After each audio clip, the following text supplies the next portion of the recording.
What comes to mind when you think of peace? Is it a quiet, still lake? Is it a moment of tranquility in our otherwise busy lives? Perhaps it's that handshake which signifies the sealing of a treaty and the ending of hostilities. I think it's true to say that we all long for peace in all of its forms, knowing all too well the damage caused by division and brokenness and busyness in our world.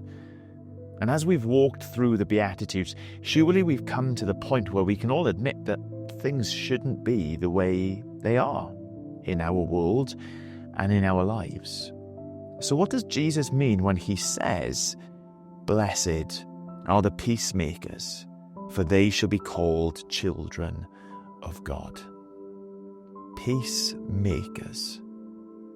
Is this simply a call to avoid conflict, keeping peace at all costs, to give the hornet's nest a wider berth? In the rest of the Bible, peace is a pretty big and broad concept. It isn't simply the absence of strife, it's the presence, the fullness of something greater. Peace is about wholeness, shalom, a description of the world as God intends it to be, with everything and everyone being right. Peacemakers are proactive, not avoiding fighting, and not only stopping fights. Peacemakers are those who work to restore what has been lost, to bring healing where there is hurt, and to replace hatred with the love of God. Peacemaker is someone who does the hard, often messy work of restoration and reconciliation. But before we can be peacemakers, we first must receive peace ourselves. And Jesus is the bringer of peace. Through his death and resurrection, he has made peace between us and God. He is our peace, Paul writes to the Ephesians. Not just stopping hostility, but in its place restoring that right relationship. It is through Jesus that the Father is reconciling all things to himself, all things on earth and in heaven, by making peace through his blood shed on the cross.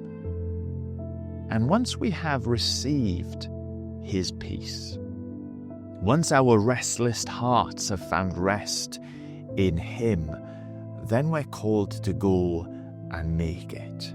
Having been reconciled, we're to become reconcilers. Having received peace, we're to become peacemakers. And what is the promise associated with this? Well, peacemakers will be called children of God. In a very short space of time, in the Sermon on the Mount, Jesus will say, "Be perfect as your Father is perfect." To be a peacemaker is to reflect the very heart of our Father, and to live as our great brother Jesus Christ lived. Just as children often resemble their parents, so we bear a familial likeness to God when we seek peace and wholeness in this world.